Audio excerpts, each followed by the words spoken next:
Hi guys, today we're talking about patellofemoral pain. It's a really common cause of knee pain.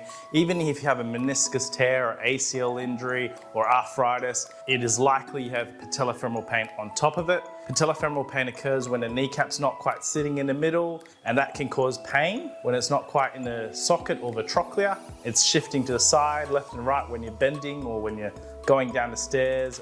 What can cause it? Tight quads is a chief cause. So get good at stretching your quads, bring the foot up to your bottom, press it right into your bottom, feel a really good stretch in your quads. Posteriorly rotate the pelvis, chest up nice and tall. Make sure your quads aren't too tight because then it'll pull your kneecap upwards out of the trochlea slightly. Having a patella which is sitting too high can cause knee pain, clicking and grinding of the kneecap against the femur. Secondly, get your hip flexors loose.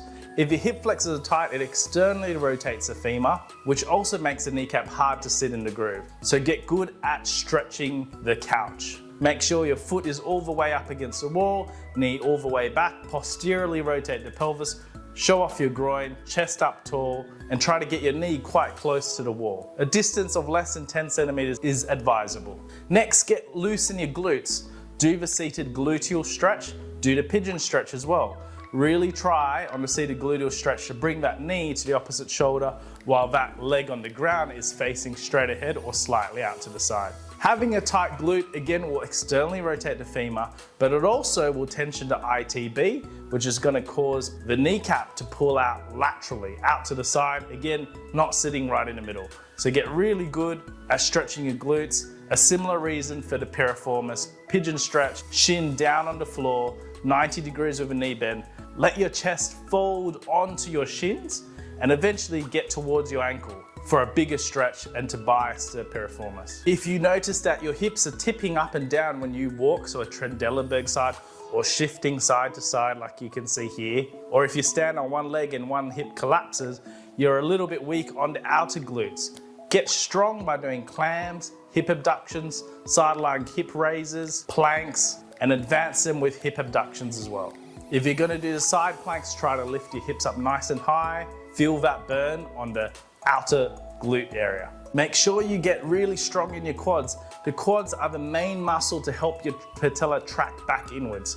So if your ITB and your glutes are pulling your patella outwards, get your quads strong, big, muscular, to pull them back inwards. Deep bottom half Bulgarians are a great exercise to get those quads burning, and is a great exercise for anyone with knee pain. Getting up to 20 is an admirable number if you're using tempo bottom half Bulgarian squats. The key here is to get the knees further forwards over the toes without lifting your heel, so you get deep knee bend and activate the quads better. So if you're doing all of these things, your single leg sit to stand should look smoother. You shouldn't have such a big thud when you sit down on a 45 centimeter plinth, and you should be able to do it at least 20 times without that knee shaking too much. A very shaky knee will be a sign of possible lack of control of the gluteal muscles and the quad muscles. In a similar way, your lateral step down should start looking very smooth from at least a 30 centimeter height. You can progress that to 45 centimeters. Also getting really good at the Polican step down. The Polican step down is also a really good test of patellofemoral stability. So here we've got the seated gluteal stretch, which we've done a few times. You want to pull that knee to your opposite shoulder. Get that distance quite close to your opposite shoulder. You'll notice my right side is not so good. I haven't practiced it enough and it doesn't go as close to the other shoulder. So make sure over time you're making progress here. The key with patellofemoral pain and any other issue with the body is that if you can make significant differences in your flexibility, you likely will make a significant difference in your symptoms. Now, if you do it incorrectly, well, just not as well, you'll slouch into it. So try to be up tall. And also notice that if your knee is angling in, you want it to be pointing dead ahead or even slightly out to the side to get a bigger stretch. You can also progress this by having the foot further up the thigh. Hold the stretch for 30 seconds to get the best results. Repeats at least 2 to 3 times. So for the standing quad stretch, it's nice to be able to hold onto something so it doesn't become a complete balance exercise. Pull the foot into the bottom. try to get the heel to press nice and deep. Posteriorly rotate the pelvis by showing off your groin. That will increase the stretch. So you want to be able to tuck your pelvis under. If you have a tail, try and bring it forwards and underneath you. You should feel a bigger stretch there. Chest up nice and tall. A lot of people are quite a few centimeters off their hip when they do this. Try to close that gap over time. Okay, pigeon stretch, shin flat on whatever you're going to use.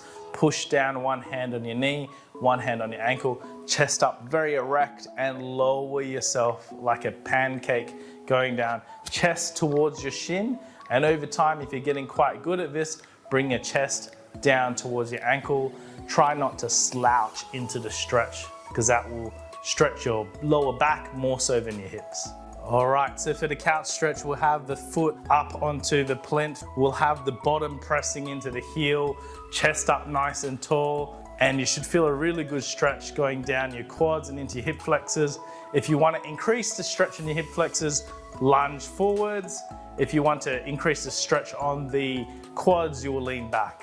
Okay, for the hip flexor stretch, big lunge forwards, front knee going over the ankle, chest up tall. Again, show off your groin.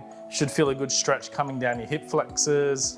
All right, as I'm walking now, I'm exaggerating this, but some people who aren't really strong in their side glutes tend to either shift side to side, and it's very visible when you're walking, so getting a big side shift. Now females, because of where their hips are put together, they do have a little bit of a shift, but it is a possible sign of weak side glutes. If you stand on one leg and your hip drops really easily, that's also a sign that you've got weak side glutes, particularly if you can't correct it very well. All right, so side-lying hip abductions is a great start. You can have the band around your knees first for an easier level, mid-shin once you're getting a bit better, and ankles once you want more of a challenge. 20 seems to be a great number, particularly for runners. Now you can do the same thing with the clams here. If those are too easy, you can start doing a side plank and add a hold. Up to 60 seconds is excellent. If you can even add the clamshells on top of that, you're doing very, very well. For an even bigger challenge, side-lying hip abductions right onto your ankles or even harder. Again, if you can hold for 60 seconds, adding in that hip abduction on the top leg is going to make that even harder. It works the bottom side glute. So in this case, it'll be the left side glute. Now, as you can see, I'm a little bit better on the right than on the left, which tells me the left needs a lot of work to build up hip stability, which could be a contributing factor to any knee pain on my left-hand side.